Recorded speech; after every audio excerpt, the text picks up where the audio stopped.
निर्मला देव्यै नमो नमः। ॐ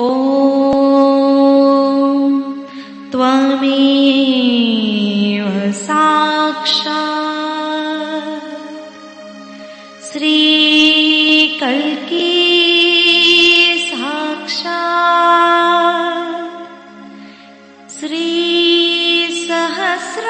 श्रीसहस्रार स्वामिनी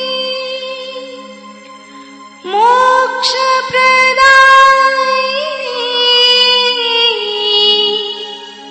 माताजी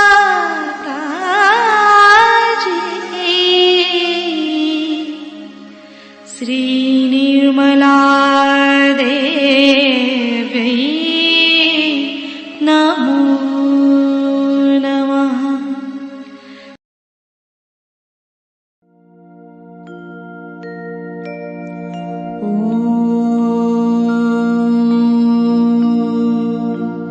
तमेव साक्षात् श्रीगणेश साक्षात् श्री आदिशक्ति माताजी श्री निर्मला देवै नमो नमः।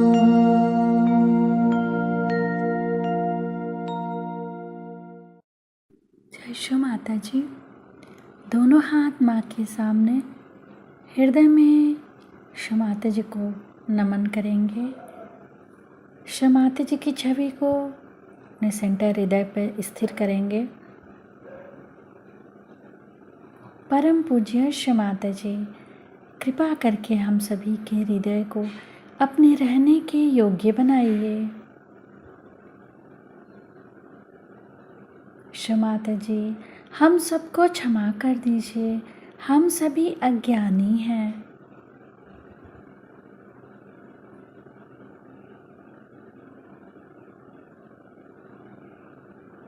श्री माता जी, हमारे इस हृदय को और पावन कीजिए ताकि आप यहाँ आ सकें।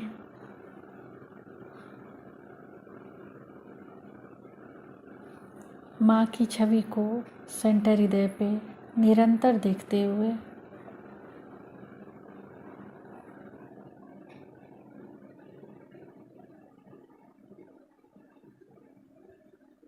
धीरे धीरे अपने संपूर्ण चित्त को दोनों हाथों को देखते हुए माँ से प्रार्थना, श्री माता जी कृपा करके हमारे दोनों हाथों की ओर देखिए।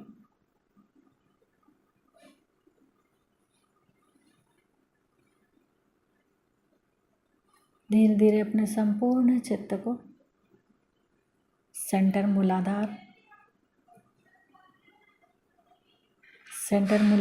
को अपने चित्त को वहाँ स्थिर करेंगे। श्री माता जी, आप ही तो श्री गौरी और गणेश हैं। कृपा करके हमारे अंदर श्री गणेश जी की निर्भयता दीजिए। श्री माता जी, हमारे अबोधिता और पवित्रता की रक्षा कीजिए।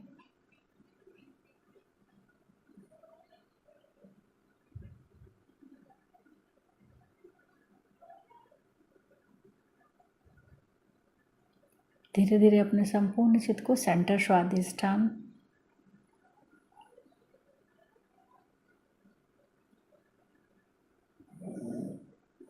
सेंटर नाभि, पूरा भवसागर,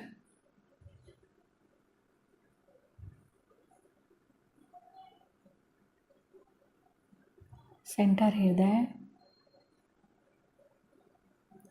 सेंटर विशुद्धि, फ्रंट आज्ञा, फ्रंट आज्ञा पर श्री निर्विचारिता मंत्र।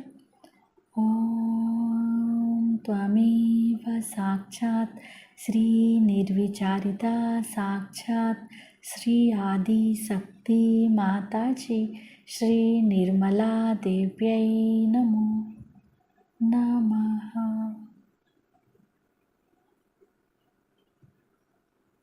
बैक आज्ञा।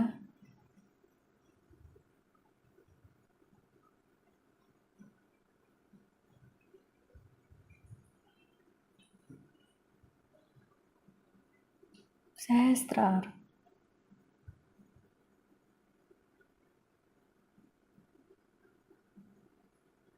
सहस्त्रार पर एक चित्र रहेगा, एक चित्र सेंटर मूलाधार, दोनों जगह एक साथ। सहस्त्रार से सेंटर मूलाधार,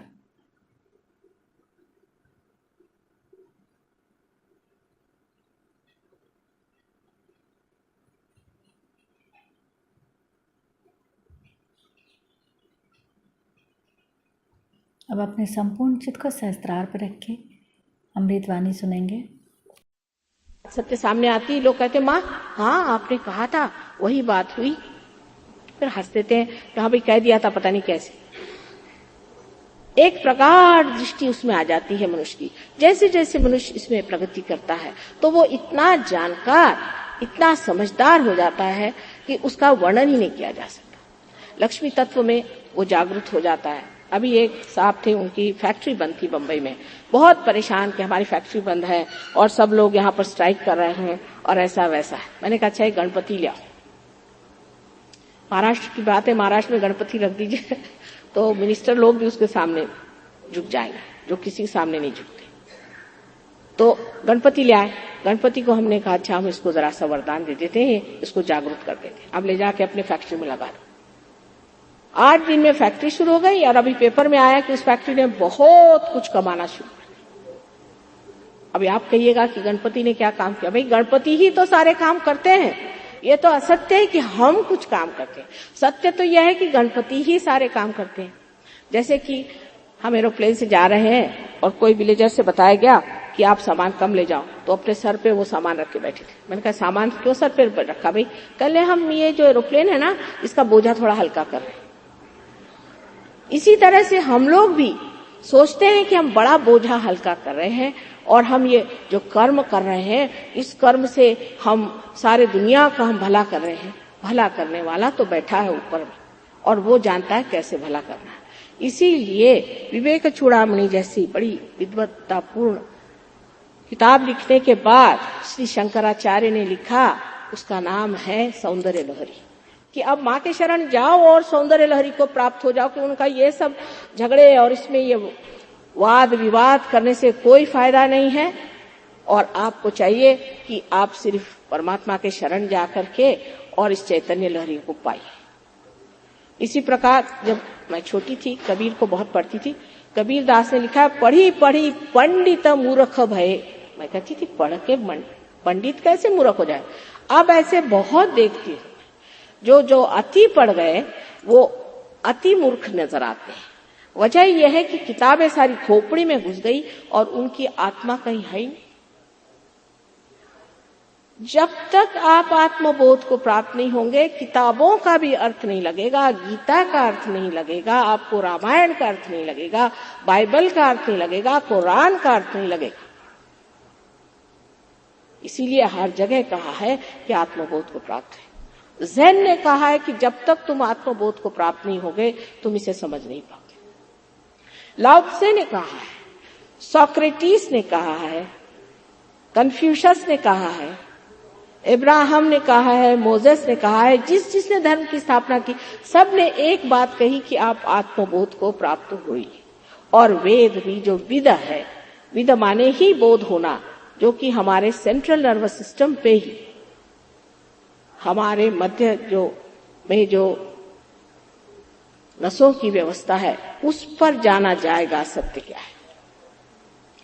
अभी तक हमारी उत्क्रांति में हमने जिसे सत्य जाना, सो सत्य इसलिए अधूरा है क्योंकि उसकी गहनता हमने पाई नहीं। जैसे कि एक जानवर है, उससे कहिए कि आप एक गंदे नाले से निकल जाइए, वो निकल जाएगा, लेकिन मनुष्य नहीं जा सकता। क्योंकि एक उच्च स्तर पे उसको गंदगी सफाई का उतना सब समझता है, लेकिन तो भी पाप की गंदगी वो नहीं समझता, बुराई की गंदगी वो नहीं समझता। किसी से कहा जाए भाई तुम ये काम मत करो तो नाराज हो जाते हैं, लेकिन पार होने के बाद अपने आप ही सब कुछ छूट जाता है।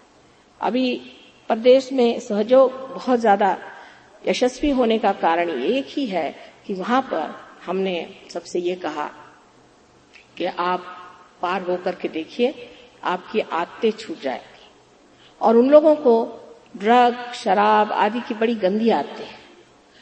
बहुत से लोग ऐसे हैं कि आज पार हुए और कल से गायब, कल से सारी आदतें एकदम नष्ट हो जाती। एक साहब शराब वराब पीते थे, उनकी शराब सब छूट गई अपने आप। मैं तो किसी से नहीं कहती शराब मत पियो, नहीं तो आधे लोग उठ के चले जाए वहां, आधे से ज्यादा ही। और अगर कहीं ड्रग न लीजिए तो सारे के सारे ही चले जाए।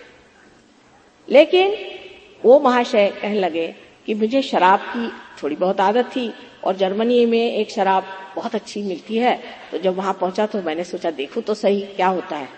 तो कहले जो मैंने पिया तो ऐसा लगा कि कोई जैसा सड़ा हुआ बुच मुंह में जा रहा है, और ऐसी उल्टी होना शुरू हुई कि अंत में मेरे अंदर से खून आना शुरू हो गया। मैंने कहा भगवान बचा रखे, अब मैं कभी शराब नहीं पीऊं। मैं किसी से नहीं कहती हूँ आप शराब मत पीजिए, मैं ये भी नहीं कहती कि सिगरेट मत पियो, मैं कहती हूँ जो करना है करो, एक बार यहाँ आ जाओ हमारे गली में, बस फिर जाते वक्त देखिएगा सब चीज छूट जाएगी आपकी। और यही बात होने से वहां के लोग आश्चर्यचकित है कि ये माँ क्या चमत्कार कर देती है कि सब चीज झाड़ झूड़ करके हम निकल आए स्वतंत्र होके, कोई भी तरह की गुलामी हमें करने के लिए। और ये चीज सिर्फ आत्मा ही कर सकता है, क्योंकि आत्मा अछूता है, बिल्कुल अछूता है। जब कुंडलिनी का जागरण हमारे जब नाभि चक्र में आता है तो वो ये सारी आदतें जो नाभि चक्र को खराब करती हैं उसे ठीक कर देती है। वहीं घूमती रहेगी कुंडली, वहीं घूमती रहेगी। जब तक आप नहीं छोड़ेंगे तब तक वो आपको परेशान करती रहेगी और वो उठेगी ही नहीं जब तक आप छोड़ेंगे नहीं। लेकिन आप पहले ही दिन अगर आपकी कुंडली जागृत होकर ब्रह्मरंध्र छेद ले तो फिर मतलब ही नहीं रहा, फिर आपका छूटी जाना है, बुरी आदतें सब छूट जानी है, अपने आप सब हो जाना है। उसके लिए कुछ कहने की जरूरत क्या है? कोई कहने की जरूरत नहीं। अपने आप आपकी माँ जो कुंडलिनी है वही आपको आशीर्वाद करेगी, वही आपको ठीक कर देगी, वही आपका रास्ता सुगम कर देगी। ये सारी व्यवस्था आपके अंदर में है। अब एक स्वाधिष्ठान चक्र है जो कि नाभि चक्र से निकला है। जैसे कि विष्णु जी का स्थान, नारायण का स्थान हमारे नाभि पर है, उसी तरह से स्वाधिष्ठान चक्र जो हमारे नाभि चक्र से निकला हुआ है उसके ऊपर श्री ब्रह्मदेव और सरस्वती का स्थान है। बहुत से लोग जो सहयोग में आते हैं जिन्होंने कभी कविताएं नहीं लिखी, हमारे छोटे भाई साहब वो उर्दू वगैरह कभी जानते नहीं थे। हमारे फादर बहुत उर्दूदार थे, मैं भी उर्दू थोड़ा बहुत जानती हूँ, बड़े भाई साहब जानते, पर हमारे छोटे भाई साहब तो बिल्कुल उर्दू के बारे में कुछ जानते नहीं थे। और अब ऐसी वो कविता लिखने लगे हैं। पहले तो मैं गजलें सुनती नहीं थी क्योंकि सब रोनी सूरत, मैंने कहा मुझे रोने गाने नहीं सुनेंगे। लेकिन अब जो वो मिलन के गीत गाने लग गए हैं, मुझे आश्चर्य होता कि ऐसे उर्दू के शब्द वो पाए कहां से। वो कहते हैं तुम ही हमको देते हो। हमने कहा कुछ कुछ तो शब्द हमको मालूम भी नहीं। इतनी उसमें कर्तृत्व शक्ति, उसमें क्रिया शक्ति इतनी बढ़ जाती है मनुष्य की कि आश्चर्यचकित होता है। गाने वालों के एकदम से आवाज खुल जाती है। अमजद अली खान साहब को मुझे याद है, एक दिन ऐसी प्रोग्राम हो रहा था, उन्होंने हम बुलाया था, माँ जरूर आना। उन्होंने हमको देखा भी नहीं था। फर्स्ट टाइम हम पहुंचे तो वो कुछ बजा रहे थे, लेकिन सब लोग कह रहे थे कि हम बोर हो रहे हैं भाई, बोर हो रहे हैं। उसका जैसे हम पहुंचे उन्होंने मारवा शुरू किया। वो कहते मैंने ऐसा कभी मारवा बजाया ही नहीं, हमारे पति को मारवा राग पसंद नहीं था उनका, मैंने ऐसा सुंदर मारवा सुना ही नहीं। और उस दिन से आज वो चरम सीमा पे पहुंच गए। ऐसे अनेक लोगों को सहयोग से बहुत फायदा। आपकी जो संगीत आदि कलाकृतियां हैं उसमें इतना अंतर आ जाता है कि आप आश्चर्यचकित हो जाते हैं। एक बहुत विद्वान स्त्री है जो कि बहुत अच्छी कलाकृति करती है, बंबई में रहती है, बहुत ऊंचे घर की है और बहुत मशहूर है। लेकिन जब मैं उनके घर गई तो मैंने उनसे कहा कि अभी आपके चित्रों में गहराई नहीं है, गहराई आनी चाहिए। जब वो पार हो गई, अब उनके चित्र ही बदल गए, उनका ढंग ही बदल गया। वो स्वयं सोचती है कि ये चित्र कहाँ से बने। अब आप कहेंगे कि माँ ऐसे तो बहुत अच्छे अच्छे चित्र बनाने वाले हो गए, जैसे मोनालिसा का चित्र आप जानते हैं, जिन्होंने बनाया लियोनार्डो दा विंची, ये रियलाइज सोल थे। माइकल एंजेलो रियलाइज सोल थे। विलियम ब्लेक रियलाइज सोल थे। शेक्सपियर अवधूत थे, अवधूत, जो कि दिखाते हैं कि ये सारा संसार बेकार है, फ्यूटिलिटी। आप अगर उनकी पूरी कोई सी भी किताब पढ़िए, कोई सी भी चीज जाने, तो वो दिखाते हैं कि ये जो हम दुनियाई काम करते हैं ये सब फ्यूटाइल है, सब इसकी कोई माने नहीं। वो अवधूत थे। ऐसे अनेक लोग परदेश में भी हो गए। गर्टर एक थे बड़े भारी, आप उनको जरा पढ़िए तो आपको लगेगा ये कौन बोल रहा है। सहयोग के बाद आप जान सकते हैं कि कितने ही लोग इस तरह के बाहर में भी आत्म साक्षात्कारी थे। लेनिन भी आत्म साक्षात्कारी थे, लेकिन लेनिन के ऊपर इतना प्रेशर सब लोगों ने डाला कि वो फिर और चीजों में चले गए। और आपके जॉर्ज वॉशिंगटन, उनसे भी बढ़ के लिंकन जो थे, इब्राहिम लिंकन, वो बड़े भारी साक्षात्कारी पुरुष थे। लेकिन वो भी जो कुछ कर गए हैं वो ये लोग समझ नहीं पाए। वो तो गलत चीजों को ही बड़ा समझ के बैठे हुए हैं। आज भी आश्चर्य की बात है कि इतने बड़े अमेरिका में एक छोटा सा रास्ता इब्राहिम लिंकन के नाम पर बनाया, उनका महत्व नहीं। इस प्रकार हमारे देश में भी, आपके देश में, इस बांग्लादेश में तो कितने साक्षात्कारी लोग हो गए।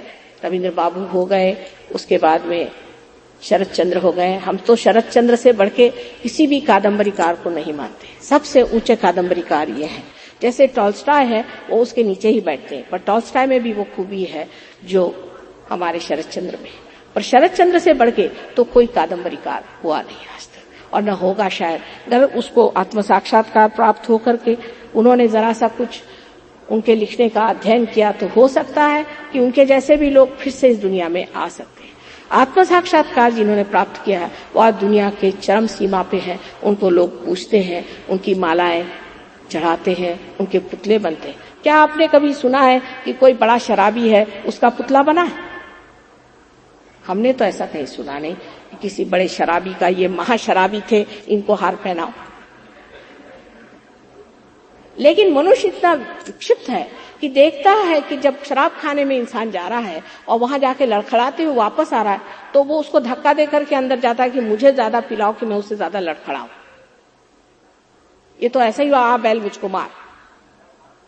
मनुष्य की बुद्धि उल्टी हमेशा दौड़ती है, क्योंकि वो अधोगामी है, उसकी चेतना अधोगामी है। इसे ऊर्ध्वगामी करना चाहिए, से जो श्री कृष्ण ने बताया है वही सहयोग। अब ये कहा जाता है कि गीता में कुंडलिनी का वर्णन नहीं किया। वो जमाना कौन सा था, युद्ध के इसमें नहीं किया। लेकिन उसके बाद ज्ञानेश्वर जी ने साफ साफ लिखा 6 अध्याय में कि कुंडलिनी की ऊर्ध्वगति के सिवाय मोक्ष प्राप्त नहीं। उसके बाद नानक, सबसे तो बड़ी बात है आदि शंकराचार्य, और उनसे भी 14,000 वर्ष पूर्व मार्कंडेय जी साफ साफ कुंडलिनी का वर्णन किया। पर मार्कंडेय को पढ़ता कौन है? सब लोग पढ़ते हैं गंदे गुरुओं की किताबें, जो गलत रास्ते पे इंसान को ले जाते। सबको ये समझना चाहिए कि सहयोग का प्राप्त होना कोई आज नई बात नहीं है। नानक बता गए, कबीर बता गए, सब ने यही बताया कि सहज समाधि लाभ, सहज पाया जाता है। इसको बहुत कम लोग मानते हैं कि कोई चीज सहज प्राप्त हो सकती। जो जीवंत क्रिया है वो सहज होती है। और जैसे शिरडी के साईनाथ कहते थे कि हर एक चीज सबूरी में मिले। जैसे मैं देख रही थी, अब ये गाना गा रहे थे तो सब लोग ये चाह रहे थे कि माँ का लेक्चर हो जाए, माँ का लेक्चर हो जाए तो अच्छा। अब ये सोच रहे हैं कि जल्दी माँ का लेक्चर खत्म हो जाए तो हम बस पकड़े। फिर जब बस में बैठेंगे तो सोचें जल्दी घर पहुंचे, वहां खाना मिले। यानी जिस वक्त जहां है वहां कोई मजा उठा ही नहीं रहा। इस वर्तमान काल में खड़ा होना ही मजा उठाने का एक तरीका है। न तो भविष्य है, और जो गत भूत था वो खत्म हो चुका। अब ये वर्तमान में खड़ा होना है, और उसी के लिए कुंडलिनी का जागरण होना जरूरी है। क्योंकि कुंडलिनी भूत और भविष्य के जो विचार हैं उनके बीच में जो जगह विलंब है वहां आकर स्थिर हो जाती। वहां स्थिर हो जाने से आदमी हर क्षण, इस क्षण में जबकि ये वर्तमान का क्षण है, उसकी पूरी चीजें जान लेता है और उसकी जानकारी इतनी अचूक होती है कि अगर वो कह दे कि भाई लाल पत्थर मैंने वहां देखा, तो आप जाके देखिएगा उसको लाल पत्थर दिखाई देगा, हालांकि उस आदमी ने 7 साल पहले देखा होगा। यही एक फर्क साधारण मनुष्य में है और एक साक्षात्कारी में है कि साक्षात्कारी हमेशा अपने आत्मा में स्थित शांति में बसा रहता है। उसको कोई चीज, कोई भी कोलाहल उसको विकृत नहीं कर सकता, अकुला नहीं सकता। वो बिल्कुल पूरी समय से शांति में बैठा रहता है। पर इसका मतलब ये नहीं कि वो दुष्टों का अन्याय सहता है। अगर कोई दुष्ट खड़ा हो जाए तो उसके सामने जाकर के वही लड़ सकता है जो आत्म साक्षात्कार है, क्योंकि वो जानता है ये दुष्ट है और इसका जो कुछ भी अन्याय हो रहा है उसका प्रतिकार उसी को करना है। ऐसे वक्त जब जब बातें पड़ी तो ऐसी जो कार्य हुए उसका भी दुष्परिणाम लोगों ने ले लिया कि ऐसे, क्योंकि हमारे गुरुओं ने उस वक्त लड़ाई की थी तो अब भी हम लड़ाई करेंगे, अपने भाई बहनों को काटते फिरे। हर अच्छी चीज को बिगाड़ना कैसा चाहिए ये मनुष्य से सीखना चाहिए।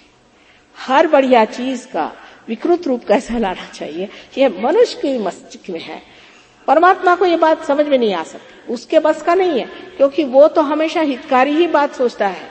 वो गुस्सा भी होता है तो हित के लिए, और वो प्रेम भी करता है तो हित के लिए। लेकिन मनुष्य का सारा ही मामला ऐसा कुछ उन्होंने बना रखा है कि हर चीज उल्टी बैठा देते। लेकिन इसी वजह से सारी आज की उलझने हैं। आज के 2 चक्रों पर थोड़ा कुछ कहा मैंने, क्योंकि काफी बड़ा विषय ये विषय है, उस पर इतने गहन तक तो कह नहीं पाऊंगी। और मेरे कम से कम अंग्रेजी में ही 3000 लेक्चर्स हैं और हिंदी भाषा में न जाने कितने हजार लेक्चर्स हो गए होंगे। आप लोग सहयोग में आए, कल सवेरे मैं भी आऊंगी, वहां सब लोग आए और वहां मैं आपसे चर्चा करूंगी इस पर, सहयोग के बारे में और चक्रों के बारे में। और कल और भी मैं कुछ बता सकूंगी तो बता दूंगी आप लोगों को। पर ये सब जान जून करके भी सूरदास जी ने सारा सुर सागर लिखने के बाद कहा कि सूरदास की सभी अविद्या दूर करो नंदलाल। ये सारी अविद्या जब तक उसका अनुभव नहीं आया, सब अनुभव शून्य है। अनुभव शून्य, ये माथा पच्ची में क्या रखा हुआ, अनुभव को प्राप्त होना चाहिए। और जैसे कल सबने अनुभव को प्राप्त किया, आज भी सब लोग प्राप्त करें, इतना ही नहीं उसको गहन में उतारें। ऐसी मैं आपसे सबसे विनती करती।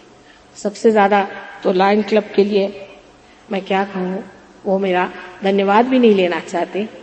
मैं बहुत अनुग्रहित हूँ कि उन्होंने ये समय दिया जिससे कि मैं कलकत्ता के लोगों से ये बातें बता सकी कि आपका धरोहर क्या है, आपका हेरिटेज क्या है, उसे आप जानिए, उसको आप पाइए।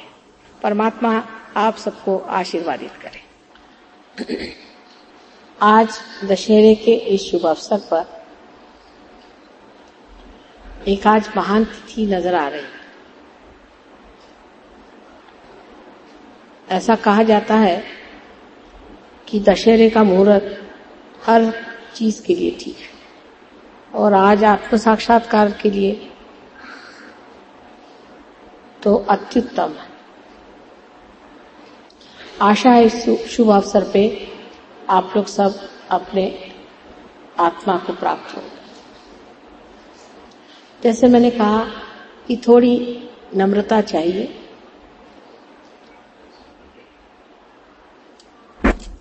पहले ही से अगर आप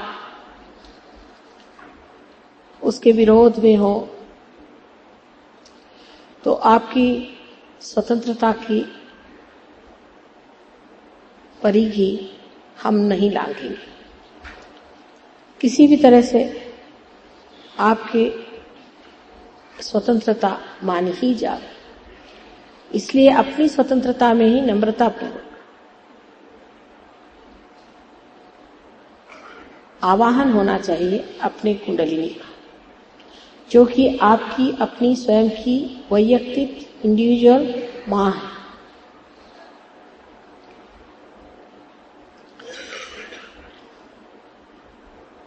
एक ही बात जो कल मैंने कही थी कि अपने को किसी भी चीज में दोषी नहीं ठहराना है। प्रसन्न चित्त होकर के बैठना है। परमात्मा के दरबार में जा रहे हैं, प्रसन्न चित्त होकर जाना चाहिए। कोई सीरियसनेस की बात नहीं है और उच्छृंखलता भी नहीं, लेकिन एक प्रसन्न बहने वाली धारा है जो आपको परमात्मा के दरबार में ले जाएगी, सच्चे दरबार में ले जाएगी। इसलिए आप अपने को पहले क्षमा कर दें। कहीं हमारे भाषण में ऐसी कोई बात हो गई हो जिससे आप उसे अपने ऊपर लाद कर उस पर दूषण दे रहे हो, तो हमें भी माफ कर दीजिए और सबको माफ कर दीजिए। सबको माफ करके ही आप एकदम निस्संग हो जाएंगे। सो प्रसन्न चित्त होकर के नम्रता पूर्वक एक दो बातें जो हम समझाते हैं उसे सब लोग आप करें। नम्रता बहुत आसान, सरल, बहुत ही सहज बात है। इसलिए कि कुंडलिनी का जागरण तो ऐसे ही हो जाएगा, लेकिन आपको मैं इसलिए बता रही हूं कि आप भी आगे जाकर अपनी कुंडलिनी बार बार चढ़ा सकेंगे और उसे स्थित कर पाएंगे। इसलिए मैं आपसे बता रही हूं कि किस तरह से इसका जागरण आप स्वयं कर सकते हैं।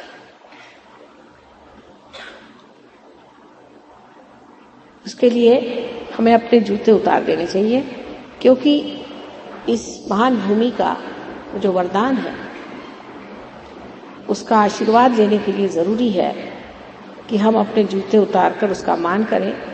सो हमारे अंदर की जो बाधाएं हैं उसे वो अपने अंदर खींच लें। एक हाथ जो कि लेफ्ट साइड है, जिसे हम कहते हैं, जिसमें शुद्ध इच्छा है, इसलिए लेफ्ट हैंड हमारी ओर रखें। असल तो ये इच्छा शक्ति है और शुद्ध इच्छा तो हमारी कुंडलिनी है, लेकिन हम मन में ये विचार करें कि आत्म साक्षात्कार पाना ही अगर शुद्ध इच्छा है तो वो इच्छा हमारे मन में रख के और हम एक हाथ हमारी ओर रखें और ये हाथ जो कि क्रिया शक्ति है, इसे हम अपने लेफ्ट साइड में जितने भी चक्र हैं उन पे एक एक रखेंगे। मैं पहले उसे दिखाऊंगी, उसके बाद आप आंखें बंद कर लीजिएगा तो आप उसे पा लीजिएगा।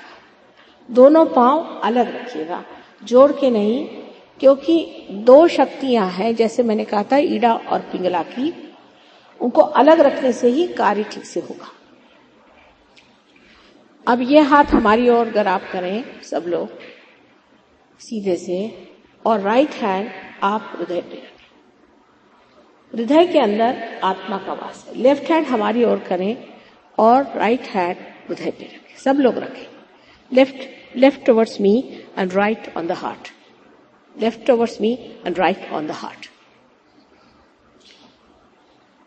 यहां आत्मा का वास है। ये बड़ी भारी चीज है। यहां आत्मा का वास है, और जब हृदय का कोई भी प्रॉब्लम होएगा तो किस तरह से ठीक करना चाहिए मैं बाद में आपको बताऊं। अब दूसरी मर्तबा आप पेट के ऊपरी हिस्से में लेफ्ट हैंड साइड पे फिर से इस हाथ को रखना चाहिए। ये गुरु का चक्र है। जितने महान सदगुरु हो गए जिनके आज मैंने नाम लिए थे, उन सदगुरुओं ने ये एक जगह, ये हमारा एक चक्र ऐसे बनाया हुआ है कि जिसको जागृत करने से हम स्वयं के गुरु हो जाते हैं। ये उनकी कृपा। उसके बाद यही राइट हैंड हमको नीचे की ओर रखना चाहिए, जहां पर कि स्वादिष्ठान का वो हिस्सा आता है जो परमात्मा के सारे कार्य को चालित करता है, जिसे हम कहते हैं शुद्ध विद्या का चक्र। यहां शुद्ध विद्या है। उसके बाद इसको जागृत करने से कुंडलिनी जागृत हो जाएगी। फिर ऊपर फिर से हाथ जाएगा जहां पर कि मैंने कहा था गुरु का स्थान है। उसके ऊपर फिर हृदय पे जहां आत्मा का स्थान है। फिर इस जगह जहां कि आप गर्दन को मोड़ लें और हाथ को यहां रख करके और इस चक्र को पकड़े जहां पर कि हम अपने को दोषी समझते हैं, ये चक्र बहुत पकड़ जाता है। हर चीज में हम अपने को दोषी समझते हैं, ये गलत हो गया, वो गलत हो गया, कांटे चम्मच उल्टे रख दिए तो भी गलती हो जाती। क्या मनुष्य इसलिए बना है कि कांटे चम्मचों के लिए दोषित किया जाए? तो बड़ी ऊंची चीज है मनुष्य। तो इस जगह हाथ रख करके इस तरह से गर्दन करके अभी इसी वक्त आप कह लीजिए कि मैं दोषी नहीं हूं, मैंने कोई दोष नहीं, मैं निर्दोष हूं,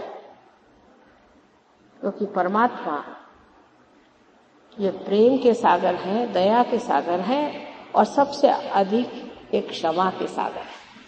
और आप कोई सी भी गलती ऐसी नहीं कर सकते जो परमात्मा क्षमा नहीं कर सकते। उसके बाद इस हाथ को सर पे रख ले, माथे पर इस तरह से, यहां पर आज्ञा का चक्र है और इसको दोनों तरफ से ऐसे दबाएं। और यहां पर आपको मैं बताऊंगी क्या करना है।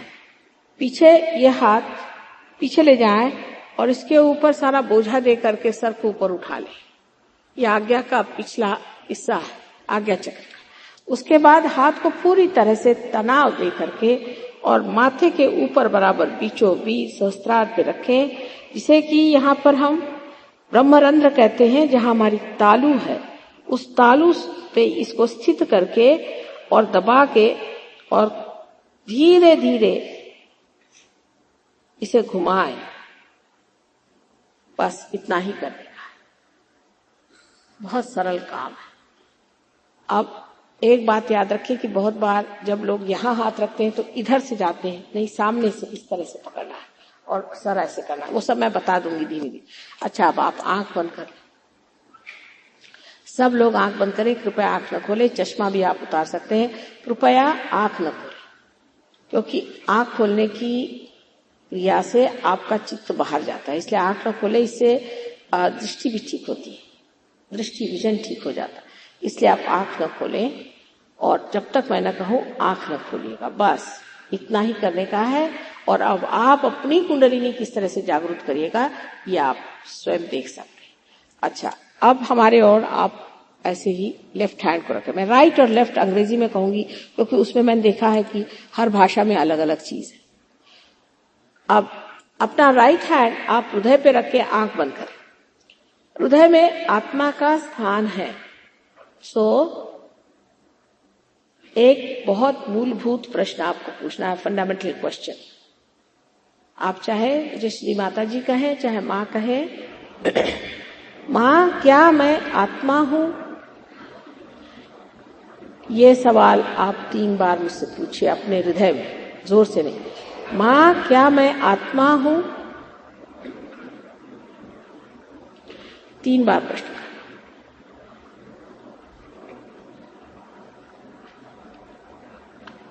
जैसे कंप्यूटर में सवाल पूछा जाता है, आप भी एक अजीबोगरीब कंप्यूटर है। जब इसका मेन से संबंध हो जाता है तो चलने लग जाता है, सारे प्रश्नों के उत्तर आ जाते हैं। अब ये राइट हैंड आप पेट के लेफ्ट साइड में ऊपरी हिस्से में दबा कर रखें, जहां गुरु का चक्र है। इस जगह जो पहला सवाल था कि क्या मैं आत्मा हूं, उसी से जुटा हुआ दूसरा सवाल पूछिए, मां क्या मैं स्वयं का गुरु हूं? मां क्या मैं स्वयं का गुरु हूं? तीन बार पूछेगा।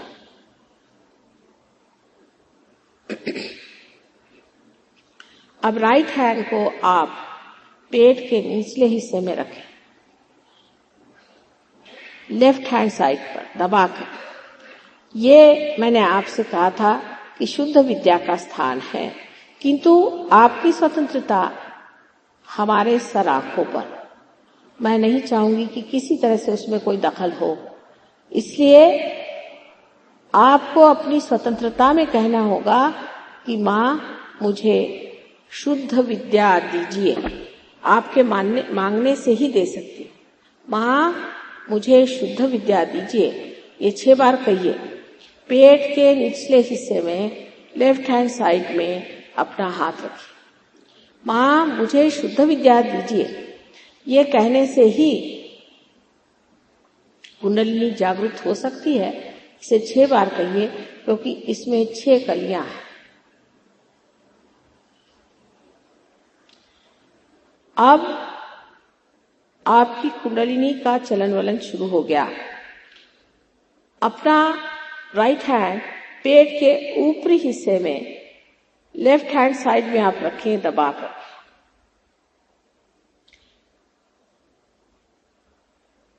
यहां पर गुरु का स्थान है, इसलिए आपको पूर्ण आत्मविश्वास के साथ कहना चाहिए, जिससे कुंडलिनी इस चक्र को लांघ सके और ये चक्र खुल जाए। आप पूर्ण विश्वास से कहिए, माँ मैं स्वयं का गुरु हूं। पूर्ण विश्वास से कहिए, माँ मैं ही स्वयं का गुरु हूं। पूर्ण विश्वास से, अपने ऊपर पूर्ण विश्वास रख के कहिए। ये 10 बार कहना होगा, क्योंकि मैंने आपसे कहा था कि ये 10 धर्म हमारे अंदर है, जो हमारे गुरुओं ने, सदगुरुओं ने हमारे अंदर स्थित किए हैं। पर पूर्ण विश्वास से कहिए तो ये चक्र खुलने से कुंडलिनी की ऊर्ध्वगति बनती रहेगी। अब 10 बार कहने के बाद, माँ मैं ही स्वयं का गुरु हूं। आप अपना राइट हैंड हार्ट पे रखिए, पूरी समय वहीं रखे रहना चाहिए, छोड़ना नहीं चाहिए। हार्ट पे रखिए, हृदय पे रखिए, यहां पर आपकी आत्मा है। यहां पर भी आपको फिर से पूर्ण विश्वास के साथ कहना चाहिए। ये मंत्र है, अगर किसी को हार्ट अटैक आ रहा हो तो ये मंत्र कहने से उसका हार्ट अटैक चल जाएगा, वो नहीं कार्यान्वित हो सकता, वो खत्म हो जाएगा। यहां पर आप हाथ रखिए और जो सबसे महान सत्य है उसे कहिए कि माँ मैं आत्मा हूं। माँ मैं आत्मा हूं, इसे 12 मर्तबा कहना होगा। माँ मैं आत्मा हूं, ये महान सत्य है कि आप आत्मा हैं। शरीर, बुद्धि, मन, अहंकार आदि आप कुछ भी नहीं, आप आत्मा हैं। इसे 12 मर्तबा कहिए। अभी पहले भी मैंने आपसे कहा था कि परमात्मा क्षमा के सागर है और बहुत शक्तिशाली क्षमा है उनकी। आपकी कोई सी भी गलती ऐसी नहीं जिसे परमात्मा नष्ट न कर दे और पूरी तरह से आपको मुक्त न कर दे। उन पे पूर्ण विश्वास होना चाहिए। अब अपना राइट हैंड उठा करके आप कंधा और गर्दन के बीच में रखें और गर्दन को राइट साइड में मोड़ दें। ये चक्र 16 पंखड़ियों से बना हुआ है। गर्दन को राइट साइड में पूरी तरह से करके और पूर्ण विश्वास से फिर कहें कि माँ मैं बिल्कुल दोषी नहीं हूं, मैं निर्दोष हूं। मैंने कोई ऐसी गलती नहीं की जो परमात्मा क्षमा नहीं कर सकते। मैं बिल्कुल निर्दोष हूं, क्योंकि आत्मा स्वयं निर्दोष है। क्योंकि आप आत्मा हैं, आप निर्दोष हैं। इस अभिव्यक्ति को आपको ग्रहण करना चाहिए। इस एक्सप्रेशन को आपको मान लेना चाहिए कि आप निर्दोष हैं। गर्दन को राइट साइड में घुमा के और जोर से पकड़ के 16 मर्तबा कहिए। सबसे ज्यादा तो यही चक्र पकड़ रहा है। तो इसका मतलब यह है कि अभी भी लोग सोचते हैं कि हम बहुत दोषी हैं। तो अच्छा सही, अगर आप दोषी हैं तो उसकी सजा यह है कि आप 108 मर्तबा कहिए कि माँ मैं दोषी हूं। मैंने पहले ही कहा कि आप प्रसन्न चित्त हो जाइए। इतने सीरियस होने की कौन सी बात है। अब इसे रखिए यहां पर राइट हैंड। अब अपना राइट हैंड माथे पर रखिए और लेफ्ट हैंड हमारी ओर और दोनों तरफ से उसे दबाकर, ये भाल प्रदेश, इस भाल प्रदेश पे दोनों तरफ से दबाकर आप पूर्ण हृदय से कहें, कितनी बार के मतलब नहीं, पूर्ण हृदय से कि माँ मैंने सबको क्षमा कर दिया। अब ये न कहें कि बड़ी मुश्किल बात है, क्षमा करें या न करें, ये दोनों ही मिथ्या है। किंतु अगर आप क्षमा नहीं करते हैं तो बेकार लोगों के हाथ में आप खेलते हैं। इसलिए कह दीजिए, माँ मैंने सबको क्षमा कर दी, सबको क्षमा कर दी। अब यही हाथ पीछे की ओर सर पे रखे और सर को पीछे ऐसे करें। अब देखिए कुंडलिनी चढ़ रही है, आज्ञा चक्र से ऊपर चढ़ रही है। अब इस जगह सर ऊपर करके अपने समाधान के लिए आप कहें, अपने ही समाधान के लिए आप कहें कि हे प्रभु, हे परमेश्वर, मुझसे अगर कोई गलती हो गई हो तो उसे क्षमा करें, लेकिन कोई भी दोष अपने पर न ले, अपने पाप और पुण्य मत जोड़े। सिर्फ ये कहें कि मुझे आप क्षमा कर दें, वो आप अपने समाधान के लिए कह रहे हैं। अब अपने हाथ को पूरी तरह से तान लीजिए और उसकी हथेली जो है, उसके बीच का हिस्सा, उसे बराबर अपने तालू भाग में रख के सर थोड़ा झुका ले और इसे जोर से दबा के धीरे धीरे आप 7 बार घुमाइए। इस वक्त में एक ही बात कहनी है कि फिर आपकी स्वतंत्रता हम मान्य करते हैं, इसलिए आपको कहना होगा कि माँ हमें आत्म साक्षात्कार दीजिए। इसकी किसी पर जबरदस्ती नहीं हो सकती, किसी पर भी जबरदस्ती नहीं हो सकती। इसलिए आप 7 मर्तबा कहिए कि श्री माता जी हमें आप आत्म साक्षात्कार दीजिए।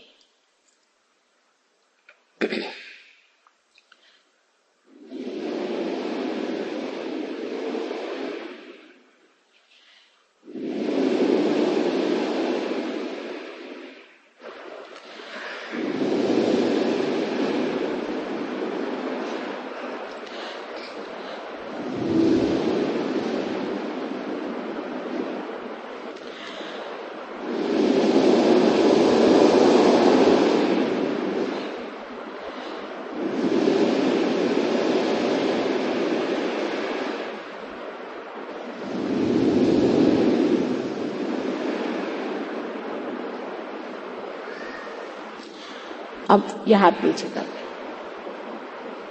अब दोनों हाथ हमारी ओर करें, आंख धीरे धीरे खोलिए, ऐसे हाथ करें।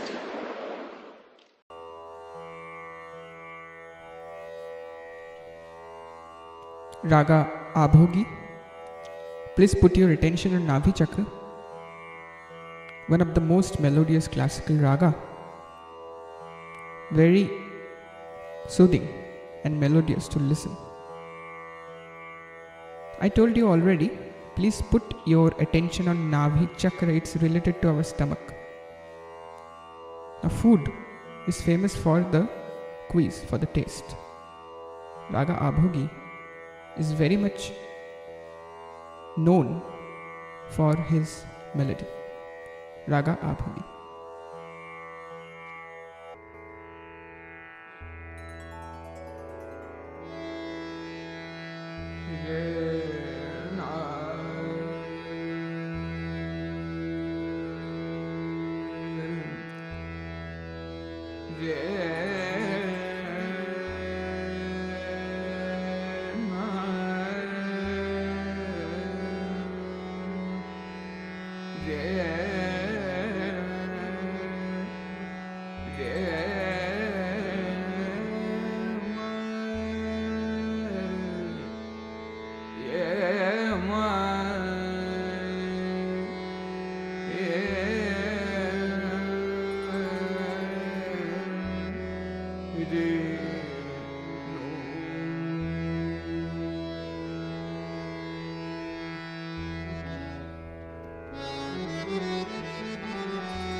दसरे गा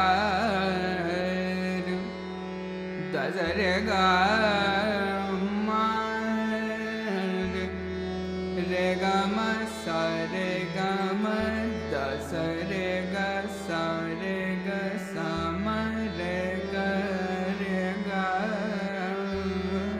म म दा म द सा रे ग रे सा द म ग रे सा रे ग म ग रे ग म धा म सा म रे ग सा द रे ग रे रे रे रे रे रे ग रे सा रे ग म ग रे ग रे सा रे सा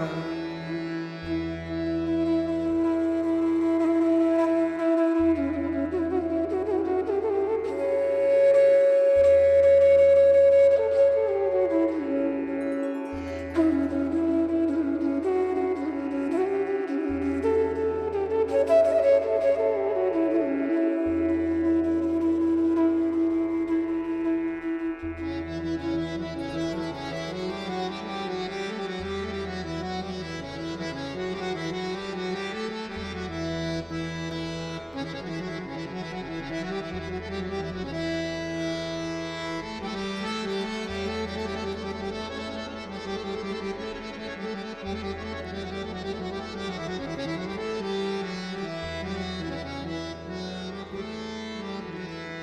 sa re ga ma re ga ga ma da ga ma re ga sa re da sa re ga ma da re ma re ga ma da ma ga re ga ma da ma ga re ga ma da sa da ma ga re ga re da sa re ga ma ma ga re re ga ga re ma ga ma ga da da ma da da ma da da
सदा